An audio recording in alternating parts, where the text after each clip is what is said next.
I want everybody to get up off your seat and get your arms together and your hands together and give me some of that old soul clapping.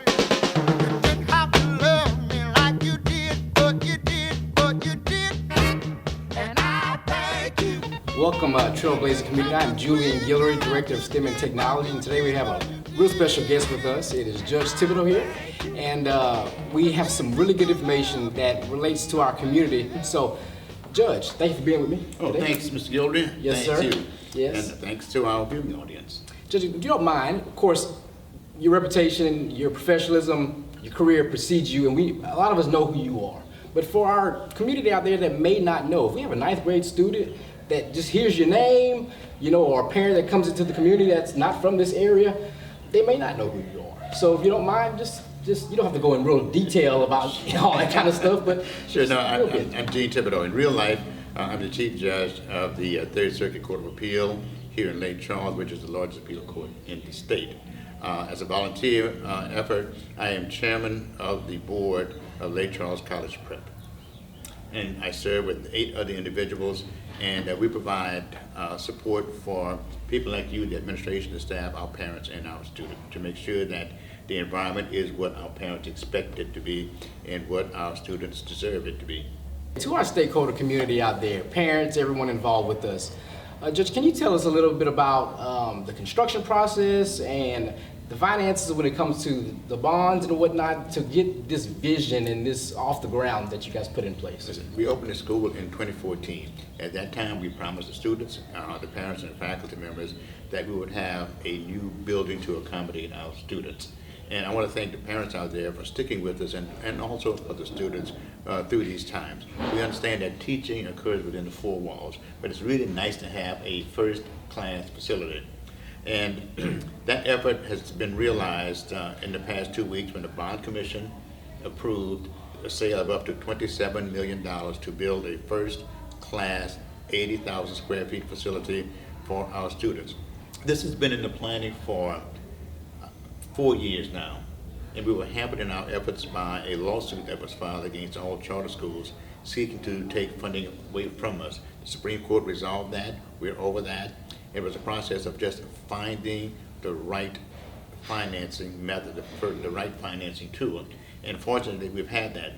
And so we've been through the Bond Commission, which is the state commission that approves issuing what's called tax-exempt bonds. Investors buy these bonds like they buy promissory notes.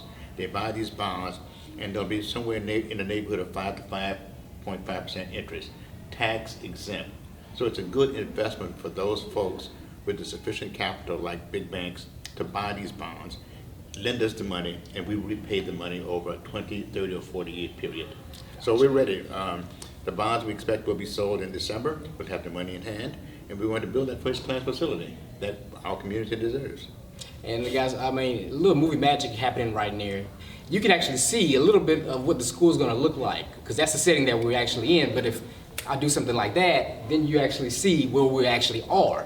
We are currently in the high school that's serving our kids right now, but this is now the media specialist library area of the school that Judge is talking about of our new high school that's coming very soon. So Judge, can you talk to our community out there, how our parents can get involved and support the school? Of course, because they're they're an important stakeholder for us. Look, back in the 70s and 80s, there was a group called Sam and Dave. And Sam and Dave was a Motown group, and they had a song called I Just Want to Thank You for doing what you did. I want to thank the parents for sticking with us throughout these times. The parents, the faculty, the students, and the board members are the team members that make up this group of shareholders. It is so important for the parents to become involved, not only to motivate the students, but to show appreciation to our faculty and staff that they too have the support that's needed to advance our mission forward.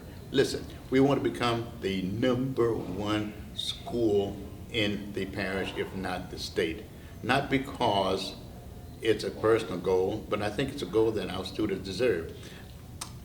I compare them to refugees. I don't think our students are getting the the attention that they deserve. Ms. Gilroy, the traditional public schools. I think they're educational refugees. We want to provide them with educational asylum. We want them to come to us so that we can make them become who they should be. Not only good students, but good graduates. When they leave our school, we want them to walk out into that community. We want them to walk out into a college to say, I'm prepared now to compete in this global society. And we want to instill not only the technical skills, but we want to have them have the character and integrity that's needed to confront all of these issues that we are confronted as a society with today. Yeah, Judge said it perfectly. That's actually the vision for Lake Charles College Prep. And as we go forward and grow as a district, having us being that #1 option of opportunity for students that may not feel that they actually have a future somewhere there. Yeah, I mean, for instance, we need booster clubs for our cheerleaders, for our dance squad, for our various athletic teams, for our various academic teams. We need them to become involved. When I say them, I'm talking about you parents. Whenever I hear parents talk about our school, that makes me feel good. You know, it's not the Thibodeaux school, Mr. Gilbert's school, it's not my child Alan's school, it's our school. And that tells me something. It tells me that I'm a part of this community, but we have to become involved and be a part of that team. And when that happens, good things happen to everybody. And so we want that parental involvement. Attend the meetings, form the booster clubs, support the booster clubs, support your child's academic success, support your child's athletic success. And one thing that's really, really important, we want kids to be prepared to attend either a technical school or a 4-year university. If your child is an athlete, that child will not be eligible for a Division I school unless that student meets certain standards. You can be a 5-star athlete, but if you don't have the grades or the ACT scores to become eligible, you're not going to do that. So we appreciate your support. We appreciate your effort. Just continue doing what you're doing and advance what you're doing. And tell our story to the community. Brag on yourselves. Yes, indeed. That's that vision, lifelong learning. Judge, we appreciate it. Thank you for joining us today, and I'm sure our community really appreciates it. Thank you. Listen, it's a mission for us. Yes, sir. Yes. And I thank you.